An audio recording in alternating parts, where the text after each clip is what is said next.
আসসালামু আলাইকুম। আশা করছি সকলে ভালো আছেন। কমপ্লিট HTML5 বাংলা কোর্সের তৃতীয় টিউটোরিয়ালে আপনাকে স্বাগতম। এই টিউটোরিয়ালে আমরা HTML হেডিং এবং প্যারাগ্রাফ নিয়ে কাজ করব। তো চলুন শুরু করা যাক। শুরু করার আগে আপনি যদি আমাদের এই চ্যানেলে নতুন হয়ে থাকেন, চ্যানেলটি সাবস্ক্রাইব করে নেবেন এবং বেল আইকনটাতে ক্লিক করে নেবেন। এতে করে আমাদের এই চ্যানেলের নতুন নতুন যেই সব টিউটোরিয়ালগুলো আপলোড করা হবে সেই সব টিউটোরিয়ালের নোটিফিকেশন পেয়ে যাবেন এবং সঙ্গে সঙ্গে আপনি ক্লাসগুলো করে নিতে পারবেন। আপনি যদি আমাদের সাথে এই HTML5 এর কমপ্লিট কোর্সটি করতে চান এবং ওয়েব ডেভেলপার হতে চান, ওয়েব ডেভেলপার হওয়ার জন্য যেসব স্কিলগুলো প্রয়োজন সেই স্কিলগুলো শিখতে চান, তাহলে আমাদের এই চ্যানেলে প্লেলিস্টে চলে আসবেন এবং এখান থেকে এক এক করে আমরা এখন HTML এর প্লেলিস্ট শুরু করেছি। এটা শেষ করার পর CSS, তারপর স্টেপ বাই স্টেপ একজন ওয়েব ডেভেলপার হওয়ার জন্য যেসব স্কিলগুলো প্রয়োজন সেই সব স্কিলগুলো আমরা এই চ্যানেলে আপলোড করব এবং ওইগুলো নিয়ে কাজ করব। তো আপনি যদি একজন প্রফেশনাল ওয়েব ডেভেলপার হতে চান, সেক্ষেত্রে আমাদের চ্যানেলের সাথে আপনি কানেক্টেড থাকতে পারেন এবং এখান থেকে স্টেপ বাই স্টেপ এক এক করে সবগুলো প্লেলিস্ট কমপ্লিট করে নিতে পারেন। ওকে, এবং আপনি ক্লাসগুলো করার সময় কিংবা ক্লাসগুলো করার পর যদি আপনাদের কখনো কোনো সাপোর্টের প্রয়োজন পড়ে, তখন অবশ্যই আপনার যেই ক্লাসের মধ্যে সাপোর্টের প্রয়োজন পড়বে কিংবা সমস্যা ফেস করবেন সেই ক্লাসের কমেন্ট বক্সে এসে সুন্দর করে কমেন্ট করে আপনি আপনার সমস্যার কথা বলে দিবেন, আপনাকে খুব দ্রুত সমাধান করে দেওয়া হবে।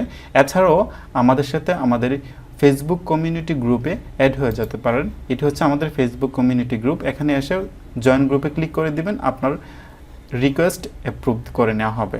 ওকে, তো এবার চলুন আমাদের যেই মেইন টিউটোরিয়ালের টপিক সেখানে ফিরে যাই। আপনি যদি আপনার ওয়েবসাইটে হেডিং কিংবা প্যারাগ্রাফ এগুলো লিখতে চান, সেগুলো কিভাবে লিখতে পারবেন সেটাই আমরা এই ভিডিওতে শিখব। তো আমরা যদি একটু প্র্যাকটিক্যালি এক্সাম্পল দেখি, প্রথমআলো.com যেই ওয়েবসাইটটি আছে সেখানে আমরা ভিজিট করলাম। এখানে খেয়াল করে দেখুন যে আর্টিকেলগুলো আছে সবগুলো আর্টিকেলের ভিতরে কিন্তু এক একটা টাইটেল আছে, তাই না? এই যে একটা করে টাইটেল আছে এবং আরও একের অধিকও টাইটেল থাকতে পারে। এগুলো হচ্ছে মূলত হেডিং। এই হেডিংয়ের মাধ্যমে এগুলো করা হয়েছে এবং এই যে নর্মাল টেক্সটগুলো দেখতে পাচ্ছেন এই টেক্সটগুলো মূলত করা হয়েছে প্যারাগ্রাফের মাধ্যমে। আমরা যদি আরেকটি ওয়েবসাইটে ভিজিট করি, এখানে খেয়াল করে দেখুন এই যে আর্টিকেলটি আছে এই আর্টিকেলের কিন্তু এটা হচ্ছে মেইন টাইটেল, তাই না? এটা করা হয়েছে হেডিংয়ের মাধ্যমে, HTML হেডিং, এবং এই যে টেক্সটগুলো দেখতে পাচ্ছেন এগুলো করা হয়েছে প্যারাগ্রাফের মাধ্যমে। তো আপনি যদি এরকম করতে চান সেটা আপনি কীভাবে করতে পারবেন সেটাই আমরা এই ভিডিওতে শিখব।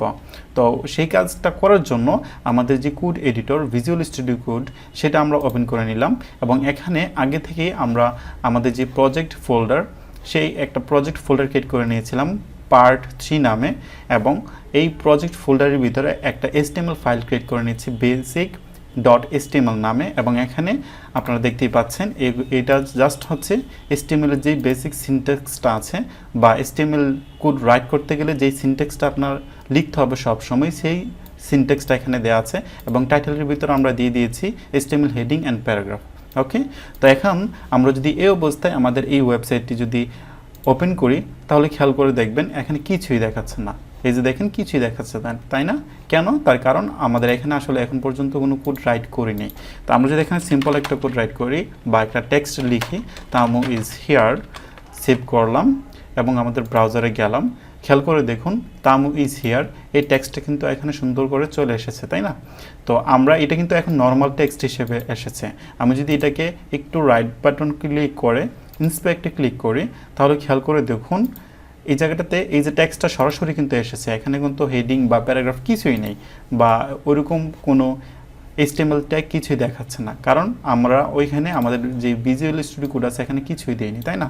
তো আমরা যদি একটা হেডিং লিখতে চাই তার জন্য যেই ট্যাগটা আপনাকে ইউজ করতে হবে সেটা হচ্ছে H, তারপর H-এর সাথে আপনাকে কিছু একটা লাগাতে হবে, মানে আপনি কোন হেডিংটা ইউজ করতে চান সেটা আপনাকে ব্যবহার করতে হবে। যেমন আমরা যদি হেডিংয়ের কথা বলি, হেডিং আসলে HTML এর 6টা হেডিং আছে, হেডিং 1, হেডিং 2, এরকম হেডিং 1 থেকে শুরু করে হেডিং 6 পর্যন্ত 6টা হেডিং আছে এবং ওই ট্যাগ হেডিংয়ের যে ট্যাগটা আছে ট্যাগের নাম হচ্ছে H1, H2 এরকমভাবে।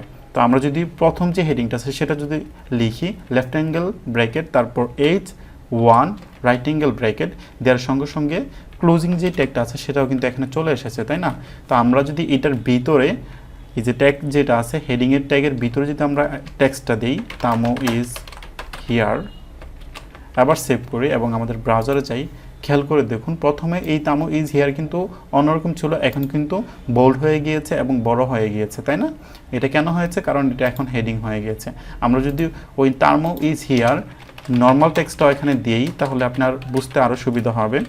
সেভ করলাম, ব্রাউজারে গেলাম, এই যে দেখুন দুইটার মধ্যে পার্থক্য অবশ্যই আপনি দেখতে পাচ্ছেন। আবার আমরা যদি ইন্সপেক্টে যাই এবং এখানে যদি আমি গিয়ে দেখি তাহলে খেয়াল করে দেখুন নর্মাল যে টেক্সটটা আছে সেটাতে কিছুই দেখাচ্ছে না, কিন্তু আমাদের এই যে হেডিং যেটা আছে সেটাতে কিন্তু এই যে H1 যেই ট্যাগটা দিয়েছি আমরা ওই ট্যাগটা কিন্তু এখানে দেখাচ্ছে, তাই না?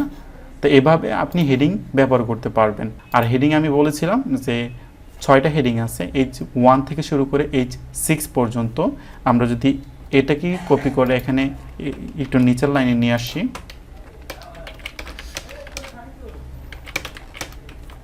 ওকে। এখন আমরা প্রথমেটা তো H1 আছে, দ্বিতীয়টাকে আমি H2 করে দিলাম, কারণ 2 নম্বর যে হেডিং সেই হেডিংয়ের ট্যাগের নাম হচ্ছে H2। তারপর তৃতীয়টাকে আমি H3 করে দিলাম এবং ক্লোজিং ট্যাগটাকেও করে দিলাম H3। এভাবে সবগুলোকেই করে দিচ্ছি H4, H5 এবং H6। এটা আমরা কেটে দিলাম, ওকে। এবার আমি যদি সেভ করি এবং ব্রাউজারে ভিজিট করি তাহলে খেয়াল করে দেখুন H1 যেই হেডিংটা আছে সেই হেডিংটা অনেক বড় বোল্ড আকারে চলে আসছে এবং H2 যেটা আছে এটা H1 এর তুলনায় একটু ছোট, H3টা আরও ছোট, H4 আরও ছোট, এভাবে H6 পর্যন্ত একদম ছোট হতে যাচ্ছে, তাই না? তো H1 এর বা হেডিংয়ের যে কাজগুলো সেগুলো আসলে এভাবে আসে। H1 যেটা সেটা সবথেকে বড় আকারে আসে এবং H6 যেটা সেটা সবথেকে ছোট আকারে আসে, এভাবে শো করবে। আপনার প্রজেক্টে যেই হেডিংটা প্রয়োজন সেই হেডিংটা আপনি এখান থেকে ইউজ করতে পারবেন, কোনো প্রবলেম নেই। তার এবার আমরা যদি একটা প্যারাগ্রাফ লিখতে চাই সেটা আমরা কিভাবে লিখব? প্যারাগ্রাফ লেখার জন্য আমরা যেমন ধরুন এইগুলো কেটে দিচ্ছি। প্যারাগ্রাফ লেখার জন্য আপনাকে যে কাজটি করতে হবে, পি নামে একটি ট্যাগ আছে সেই ট্যাগটিকে ইউজ করতে হবে। Left angle bracket P, right angle bracket, দেওয়ার সঙ্গে সঙ্গে ক্লোজিং ট্যাগটাও চলে এসেছে এবং এর ভিতরে আপনি প্যারাগ্রাফের ভিতরে যে টেক্সটটা লিখতে চান সেই টেক্সটটা আপনি এখানে লিখতে পারবেন। ওকে, আমি এতটুকু লিখলাম, সেভ করলাম, ব্রাউজারে গেলাম। এখন দেখুন এটা কিন্তু প্যারাগ্রাফ আকারে চলে আসছে এখানে। এখন আপনার মাথায় প্রশ্ন জাগতে পারে যে এই যে প্রথম আমরা যে টেক্সটটা দিয়েছিলাম HTML ট্যাগ ইউজ না করে, মানে প্যারাগ্রাফ ট্যাগ ইউজ না করে ওইটা এবং এই যে প্যারাগ্রাফ ট্যাগ ইউজ করে যেই টেক্সটটা দিয়েছি সেটা তো সেমই, তাহলে পার্থক্যটা কোথায়? পার্থক্য হচ্ছে আসলে এটা এমনিতে নর্মাল টেক্সট হিসেবে এসেছে আর এটা হচ্ছে আমাদের প্যারাগ্রাফ হিসেবে এসেছে। তো আমরা এভাবে ইউজ করব না, আমরা সবসময় স্ট্যান্ডার্ড ফলো করে ইউজ করব। এই প্যারাগ্রাফ ইউজ করেই, প্যারাগ্রাফ যে ট্যাগটা আছে সেই ট্যাগটা ইউজ করে সবসময় আমাদের প্যারাগ্রাফগুলো লিখে থাকবো। ওকে, আমরা যদি এখানে একটু ভিজিট করি এবং এখান থেকে যদি এতটুকু টেক্সট কপি করে নিই এবং আমাদের কোড এডিটরে যাই এবং আমাদের প্যারাগ্রাফের ভিতরে এসে পেস্ট করে দিই, সেভ করলাম, ব্রাউজারে গেলাম। এখন খেয়াল করে দেখুন আমাদের যে টেক্সটটা আমরা কপি করে এখানে এনেছিলাম ওই টেক্সটটা কিন্তু এখানে প্যারাগ্রাফ হিসেবে চলে এসেছে, তাই না? এভাবে আপনি আপনার ওয়েবসাইটে এবং আপনি আপনার প্রজেক্টে হেডিং কিংবা প্যারাগ্রাফ ব্যবহার করতে পারবেন বা ইউজ করতে পারবেন। ওকে, তো এই ছিল আজকের টিউটোরিয়ালের টপিক। নেক্সট টিউটোরিয়ালের আমন্ত্রণ জানিয়ে এই টিউটোরিয়ালটি এখানেই শেষ করছি। সবাই ভালো থাকবেন, সুস্থ থাকবেন। আসসালামু আলাইকুম।